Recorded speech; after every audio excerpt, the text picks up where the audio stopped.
Assalamualaikum warahmatullahi wabarakatuh. Bismillahirrahmanirrahim. Alhamdulillahirabbil alamin. Wassalatu wassalamu asrofil anbiya wal mursalin wa ala alihi wa ashabihi ajmain amma ba'du. La haula wala quwata illa billahil aliyil alim. Anak-anak sekalian, kita bertemu kembali dalam rangka belajar bersama-sama ya, yaitu belajar tentang alat indera kita. Jangan lupa kita selalu bersyukur kepada Allah Subhanahu wa taala karena kita diberi alat-alat indera kita. Alat indera kita masih dalam keadaan normal dan sehat, bisa melihat, bisa mendengar, bisa merasakan dan bisa membau. Ya, karena itu kita siapkan dulu materinya.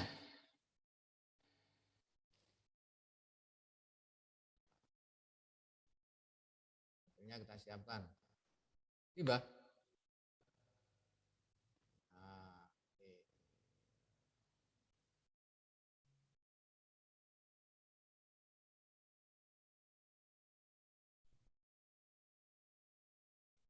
Nah, oke anak-anak. Ini ya. Ini adalah alat indera kita. Nah, kita memiliki panca indera, yaitu panca itu artinya 5, indera itu adalah alat-alat tubuh yang berfungsi untuk mengetahui keadaan luar. Oke. Kita percepat anak sekalian karena ini materinya padat sekali. Yowis, enggak apa-apa. Nah, gampang keadaan begini. Yang pertama adalah telinga. Kita semua memiliki telinga. Telinga ini fungsinya untuk mendengar. Kita bisa mendengar berbagai macam bunyi apapun. Ya. Karena kita memiliki telinga yang masih dalam keadaan telinga yang sehat. Sekalian. Nah, telinga ini ada beberapa bagian dari telinga kita ini. Ada telinga yang luar, bagian luar. Bagian luar itu adalah daun telinga. Kamu pegang sendiri. Ini daun telinga. Nah, kalau punya saya ketutupan headset ini, daun telinga. Kemudian ada lubang telinga, ini gambarnya ada ini. Ada lubang telinga dan ada liang pendengaran. Lah ini. Ini liang pendengaran. Di sini ini ada liang pendengaran. Kemudian ada telinga bagian tengah. Telinga bagian tengah ini adalah fungsinya untuk menghantarkan getaran atau bunyi dari telinga luar ke telinga dalam. Nah, ya, ini adalah fungsi dari telinga tengah, ya, menerima getaran, ya, menerima getaran dari daun telinga. Kemudian selanjutnya adalah yang ketiga adalah telinga bagian dalam. Telinga bagian dalam ini ada sebagai ini menerima getaran yang disampaikan oleh telinga tengah tadi. Di dalam telinga bagian dalam ini adalah fungsinya sebagai alat keseimbangan tubuh. Ya, alat keseimbangan tubuh. Di situ ada 3 saluran setengah lingkaran. Ya, ada nanti kamu lihat di keterangan di bawahnya. Ada tingkap jorong, ada tingkap bundar, ada rumah siput atau koklea. Dikatakan rumah siput ini karena bentuknya mirip dengan rumahnya siput. Ya, siput itu ya bahasa Jawanya bekicot. Bekicot atau keong. Nah, itu keong kalau ini siput ya. Ini siput. Nah, di sini. Kemudian dari situ nanti ini bahan-bahannya oleh Pak Aris sudah disiapkan ya.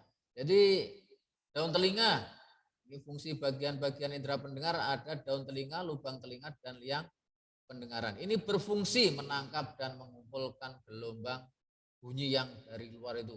Nah, kalau kamu mendengar sesuatu ya ini ya oleh daun telinga, oleh lubang telinga, kemudian ada liang pendengaran ini disampaikan ke telinga tengah.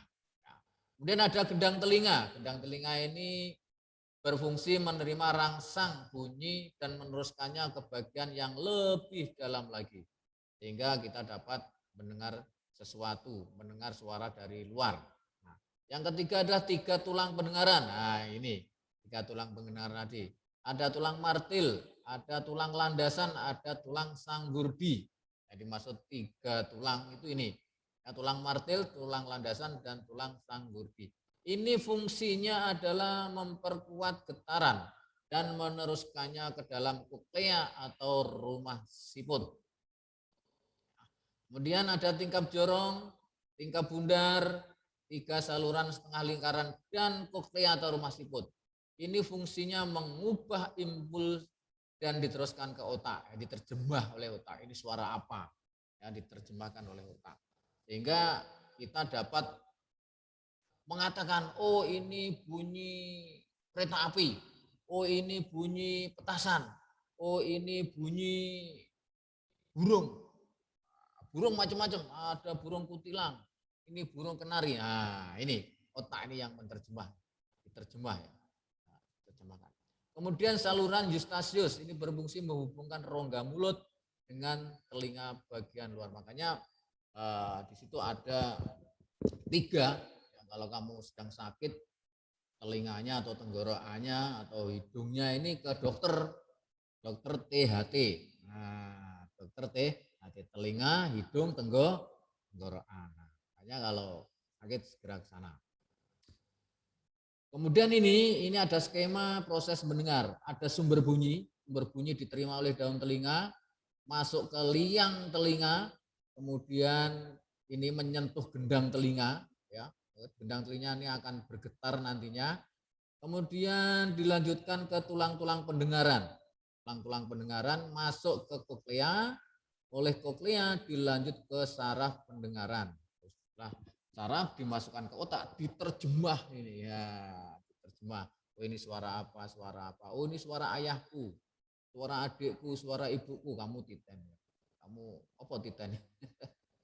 Yes, titen. Mengerti. Oh ini suara siapa. Kemudian telinga ini harus kita jaga kesehatannya. Dari apa? Dari infeksi telinga. Infeksi telinga ini macam-macam anak-anak. Kadang membersihkannya ini salah cara membersihkannya. Ini luka, bisa infeksi ini. Ya, bisa infeksi karena keliru dalam membersihkan. Tidak boleh membersihkan telinga memakai apa itu ya? Lar ayam itu atau peniti. Nah, tidak boleh. Ini bisa infeksi telinganya. Nah, labirintis ini akibat saja ini.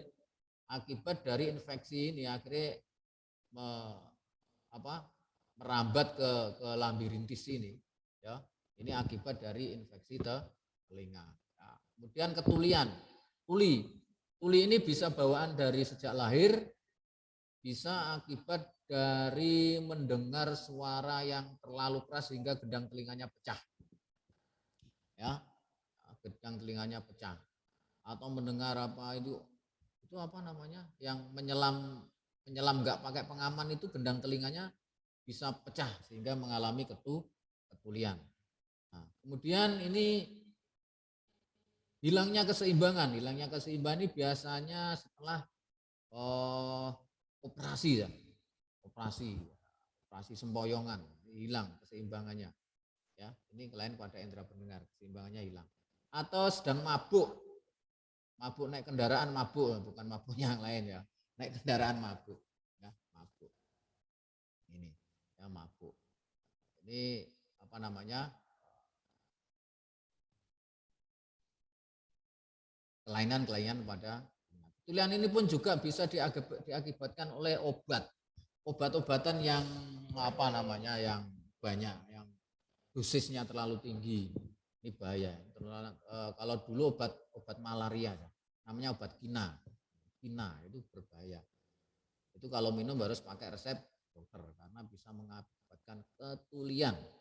Oke anak-anak sekalian, kemudian cara memelihara indera pendengaran ya, dibersihkan pakai cotton bud. Cotton budnya itu dikasih air hangat ya, ya. Kalau infeksi segera ke dokter, jangan minum obat-obat seperti pil kina yang berlebihan. Nah, ini tadi yang sampaikan. Kemudian hindari mendengar suara atau bunyi yang memekakan mata. Oke, kita lanjut ke apa namanya, indera penglihat, mata. Alhamdulillah mata kita masih sehat, ya. Mata kita masih sehat, bisa melihat kemana-mana, bisa melihat, kita gunakan untuk mengaji, untuk belajar, ya. Alhamdulillah mata kita masih dalam keadaan sehat. Nah, di bagian mata ini ada, kalau kita lihat orang biasanya ada alis, ada kelopak mata, ada bulu mata, ada kelenjar air mata. Nah, ini mempunyai fungsi sendiri-sendiri, ya. Ini kelopak mata, kamu bisa berkedip-kedip itu karena ada kelopak mata. Ini seandainya kamu nggak punya kelopak mata, tidur dan tidak tidur tidak ada bedanya. Nah, makanya ini walaupun kelopak mata, wah ini fungsinya sangat luar biasa. Ini apa, untuk menghindari, menutup, melindungi benda-benda asing yang dari luar. Kemudian bulu mata. Bulu mata ini melindungi mata dari debu ketika membuka mata. Tidak hanya itu aja. Bulu mata ini bisa melindungi mata dari cahaya yang sangat terang, silau. Ya, kamu boleh percaya, boleh tidak. Kalau nggak percaya, kamu coba mata yang satu itu alisnya kamu potong. Nah, yang satu tidak usah. Coba nanti kamu kemudian melihat cahaya, gimana reaksinya? Bisa dicoba. Ya, ini. Kemudian alis. Alis ini menghalangi jatuhnya keringat dari dahi ke mata. Nah, biasanya kalau kamu olahraga keringetan, maka netesnya di-stop oleh alis sehingga bisa minggir ke sini, ya, nggak sampai kena mata. Kalau kena mata perih, ya perih gitu. Dan kelenjar air mata ini fungsinya menghasilkan air mata. Nah, kamu kalau nangis keluar air matanya. Kalau kelilipan juga keluar air matanya. Nah, ini fungsinya untuk mengeluarkan kotoran, ya. Mengeluarkan kotoran. Biar tidak sakit, ya. Kemudian ini ada, ya, bola bagian bola mata ini kamu baca sendiri nanti, ya. Oke. Ini ada selaput tanduk atau kornea. Kemudian ada anak mata atau pupil. Kemudian di sini ada selaput pelangi atau iris. Ya, kemudian ada lensa mata, ada selaput pelangi sudah. Kemudian ada selaput keras atau sklera. Kemudian ada selaput koroid.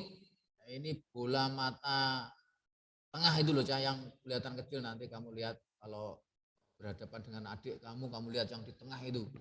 Nah, itu namanya koroid. Koroid. Kemudian ada selaput jala atau retina. Kemudian ada bintik kuning. Nah, bagian mata. Ada otot mata, ini yang bisa bergerak. Lirik ke sana, ngelirik ke sini. Ini ada otot matanya, ini menggerakkan bola mata. Kemudian ada saraf mata. Ini meneruskan rangsang cahaya dari retina ke otak sehingga bisa menerjebak. Oh, itu ayam. Oh, itu kerbau. Oh, itu ada mobil, pesawat, itu bendera merah putih. Nah, ini karena ada sarafnya ini masih berfungsi. Dikirim ke otak, oleh otak diterjemah. Nah, kelainan pada indera kita ini ada yang namanya miopi. Miopi itu rabun jauh. Ini tidak dapat melihat objek yang jauh. Jadi kalau kamu sekolah kok melihat papan tulis nggak begitu jelas, berarti kamu kena yang namanya miopi. Nah, miopi. Ya, ini dibantu dengan lensa cekung. Lensa cekung. Kalau Pak Ari pakai kacamata ini bukan miopi, hipermetropi. Ya, karena Pak Ari kalau dekat malah nggak kelihatan, harus pakai kacamata. Oke. Kemudian ini hipermetropi rabun dekat, ya berarti benar. Pak Ari ini kena rabun dekat. Kacamatanya plus atau positif. Positif. Ya, positif. Jadi Pak Ari ini kalau dekat begini, jarak berapa, 30 cm, membaca 30 cm, 25 cm nggak kelihatan. Ya, harus agak jauh. Kemudian ada yang namanya apa ini? Katarak. Katarak itu kabur, pandangannya kabur aja. kabur. Jadi matanya itu ada selaput putih kayak gajih itu, kayak lemak. Nah, itu harus operasi ya itu. Harus operasi kalau kena katarak ya. Buta warna. Buta warna ini bisa juga diakibatkan karena faktor keturunan ya. Ya. Ini ada buta warna total. Itu total itu pokoknya ruwe ya ireng arep putih tok. Warna biru yo ireng, kalau gelap itu jadi hitam, kalau terang jadi putih. Misalnya kuning itu warna terang, putih. Ya, ini ada juga ini buta warna sebagian. Ini hanya mengetahui warna merah atau biru saja. Kuning ya omong nih biru, oranye ya biru atau merah gitu, wes pokoknya kuwi. Nah, oke. Nah, ini cara memelihara indera penglihat. Ya, nih baca sendiri dulu. Ya. Membaca jangan dekat-dekat, membaca di tempat yang terang ya. Nah, ini ya, kalau matanya gatal atau merah, segera diberi obat tetes mata. Jangan dikucek terus, malah nanti terjadi infeksi. Ya. Infeksi. Ya. Kemudian hindari kontak langsung dengan penderita yang sakit mata. Lu jangan wong lorong lipat. Hindari itu kalau temanmu sakit mata atau kamu sakit mata, ya jangan dekat-dekat dengan teman. Ya, hindari, kasihan nanti bisa ketularan.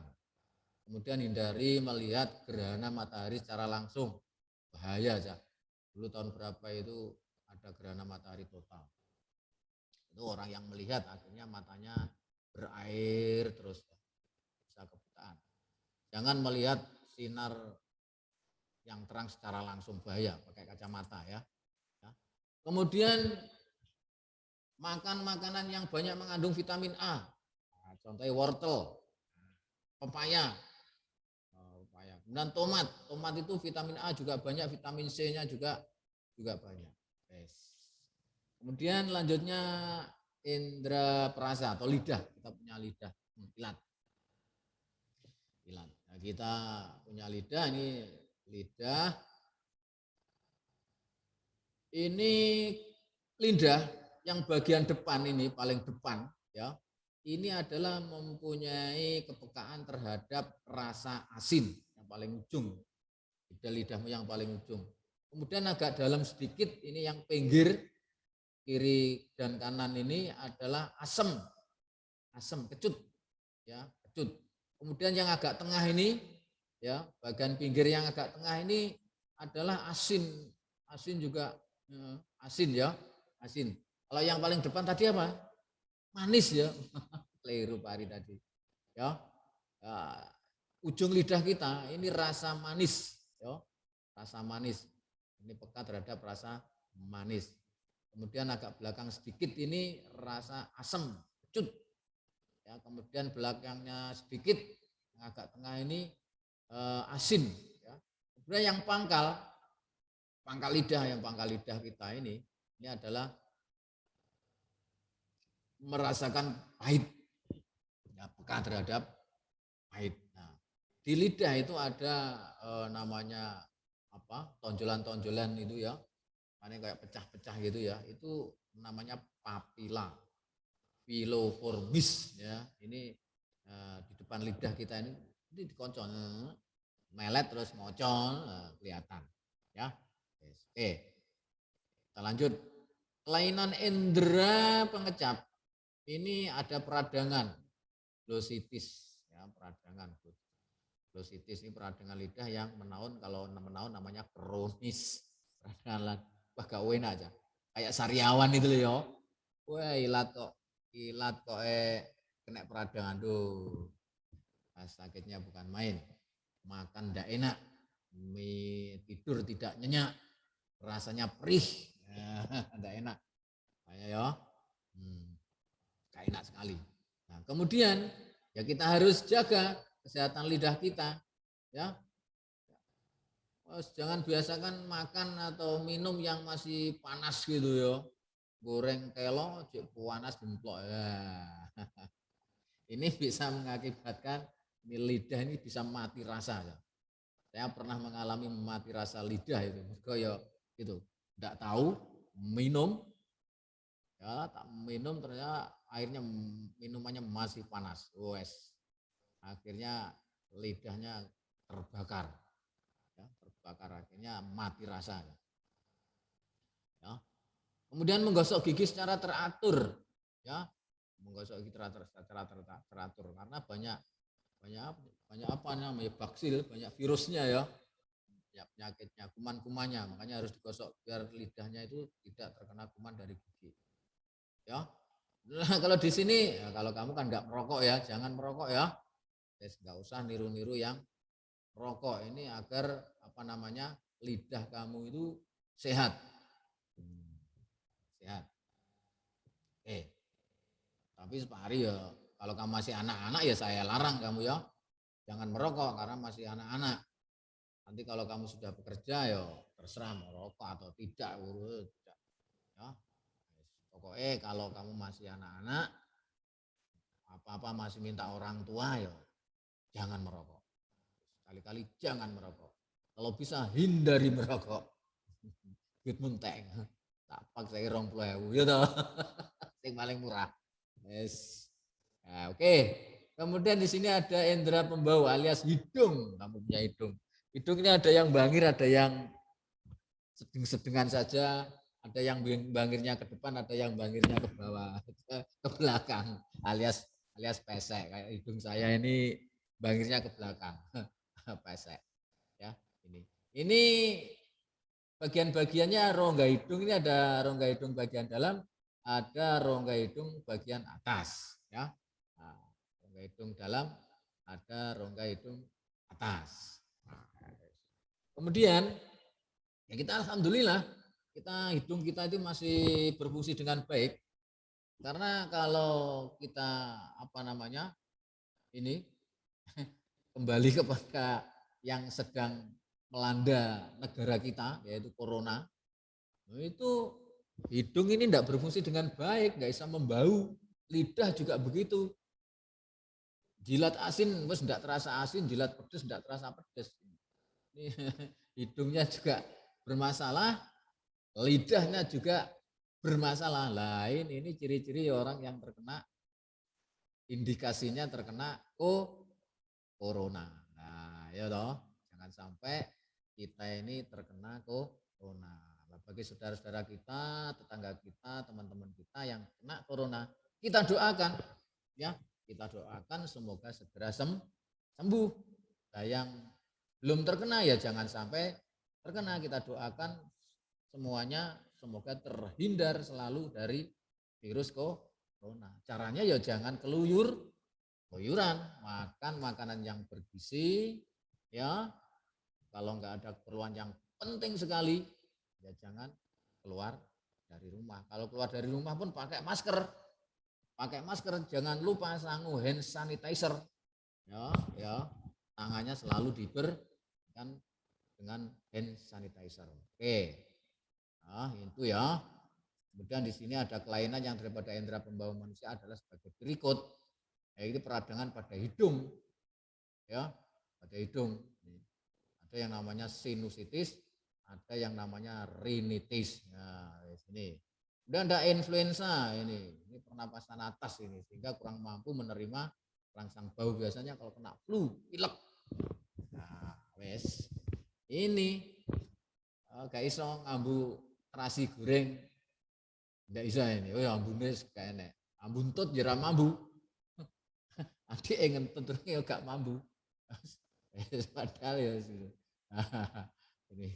Nah, cara membersihkan indera pembawa alias hidung ini apa? Bersihkan kotoran yang ada di hidung itu ya. Dengan apa? Air hangat ya. Di apa namanya itu pakai tisu ya. Kasih air hangat di lubang-lubangnya itu gerak-gerakkan ya. Ini. Hindari benturan ya, hindari benturan. Oke. Kemudian yang kelima adalah indera peraba alias kulit. Kita punya kulit, ya. Kulit. Kulit ini apa anak-anak sekalian? Kulit ini sangat luar biasa ini. Kalau kita nggak punya kulit itu, aduh rasanya kayak apa? Kena angin saja sakit gitu kalau kita nggak punya kulit. Contohnya ketika kamu luka kena panas, kena air panas ya, kulitnya mengelupas sedikit saja, rasanya sakit sekali. Ya. Ini kulit ini sebagai pelindung tubuh kita ya, pelindung tubuh kita dari berbagai macam virus atau bakteri sehingga tidak menempel masuk ke dalam daging kita. Nah, di sini ada lapisan luar ya, dari kulit ini ada lapisan luar atau epidermis, kemudian lapisan dalam atau endodermis ya. Ini bagian-bagian dari kulit kita. Nah, kemudian untuk menjaga kesehatan kulit ya paling tidak kita mandi minimal sehari 2 kali pagi sore ya, jangan mandi setahun sekali. Mandi setahun sekali, seminggu sekali ada baunya udah kok seminggu sekali, sehari nggak mandi aja baunya sudah waduh menyengat sekali gitu. Nah, makanya mandi paling tidak sehari 2 kali ini ya, kita harus jaga ini ya. Banyak makan yang mengandung vitamin E. Vitamin E ini harus ini ya. Kemudian dede ya kalau pagi yo. Dede ngerti dede? Pagi itu loh, di panas-panasan itu loh, ya sambil gerak-gerakkan tubuhnya ya. Sehingga provitamin D yang ada pada bawah kulit kita ini bisa menjadi vitamin D. Jadi kalau belum kena panas matahari pagi itu masih namanya provitamin D. Jadi masih bakal itu calon vitamin D. Tapi kalau sudah kena sinar matahari berubah menjadi vitamin D. Itu yang dibutuhkan oleh tubuh kita. Ya. Oke. Kemudian ini adalah kelainan-kelainan pada kulit atau alat peraba itu alergi. Alergi itu gatal-gatal. Ya, gatal ini bisa juga ini pengaruh dari makanan bisa. Makanan, kamu makan biasanya ada yang alergi makan udang, ada luwena, yo udang itu iso gatal-gatal. Ada juga telur yo enak, tapi makan telur gatal-gatal. Ayam guring ya, ayam guring yo enak, wes gelawo enak. Tapi gatal-gatal. Kalau terjadi seperti itu, jangan dimakan. Makan yang lain saja. Ya, selain daging ayam, selain telur, masih banyak. Daging kambing juga enak. Ya, daging kambing enak. Ikan gurame juga enak. Nah, tidak alergi ya toh. Ikan lele. Kemudian obat-obatan ini. Obat-obatan itu juga bisa menimbulkan alergi ya. Lalu kalau kamu ketika minum obat alergi, maka segera diminumi air degan, air kelapa. Wah, enak, seger. Sehat terus seger. Nah, pokoknya kalau kamu keracunan apapun, obat-obatan, makanan atau minuman, maka segera cari air kelapa yang degan itu. Oh enak, seger, tapi menyembuhkan dan menyehatkan. Ya toh? Yang lain adalah panu. Wes, panu ini disebabkan oleh infeksi jamur pada kulit. Biasanya orang yang kena panu ini mandinya males. Ya, males mandi ini. Ya, alias kempros, alias koproh. Nah, biasanya panunen. Jadi kalau kamu bajunya sudah berkeringat, maka harus segera diganti biar tidak panunen. Nah, panunen. Panu ini jamur yang bisa menular. Jadi kalau kamu panunen ya handoe jangan sampai dipakai oleh orang lain biar orang lain itu tidak terkena panu. Nah, ya, panu. Makanya kamu harus rajin mandi biar tidak panunen. Yang ketiga gudes. Gudes ini zaman dulu ya. Zaman dulu ini kudis ini biasanya letaknya di kulit kepala. Biasanya tidak rajin keramas. Ini kalau masa kecilan saya dulu banyak anak-anak yang kena kudis karena pada waktu itu belum banyak orang yang jual sampo. Dan tahun berapa itu beli sampo belum kuat, tidak punya uang, mandinya di sungai. Jadi, akhirnya kena kudis. Ya, kudis itu benjol-benjol borok di kepala, namanya kudis. Yang keempat, herpes. Herpes simplex. Beberapa penyakit kulit ini kumpulan lempuan. Biasanya kulitnya melempuh, warnanya hitam. Ya, herpes ini. Melempuh, warna hitam. Ini disebabkan oleh virus. Maka ini harus segera ke dokter untuk diobati. Yes. Untuk diobati. Kemudian kadas kurap. Wes kadas seni. Ada kurap ini, ya kulit nih jamur lagi ini. Kemudian pengaruh luka bakar. Ya. Luka bakar ini bisa karena api yang kena air panas juga bisa. Kemudian albino. Albino ini yang kulit sebagian itu putih-putih loh ya. Jadi kurang pigmen. Ya albino. Biasanya ada itu orang Jawa tapi kulitnya putih kayak londo. Wah, itu albino namanya. Pernah lihat ya? Pernah lihat tuh, ada orang seperti itu. Atau albinonya sebagian. Kulitnya itu sebagian putih, sebagian hitam, tapi bukan panu. Wah, bukan panu. Nah, itu albino. Ini saya punya teman, anaknya kena albino. Jadi setiap bulan itu ke dokter, di laser gitu ya, di laser biar kembali albinonya mati, albinonya sembuh. Nah, itu ya. Oke ya. Cara memelihara indera peraba ya, jaga kebersihan, cuci pakaian, hindari terlalu banyak sinar matahari, terutama kalau jam-jam tertentu ya, jam 12 ke atas. Ya coba panas-panasan. Kulitmu nanti bisa gosong. Ya. Saya kira demikian anak-anak ya.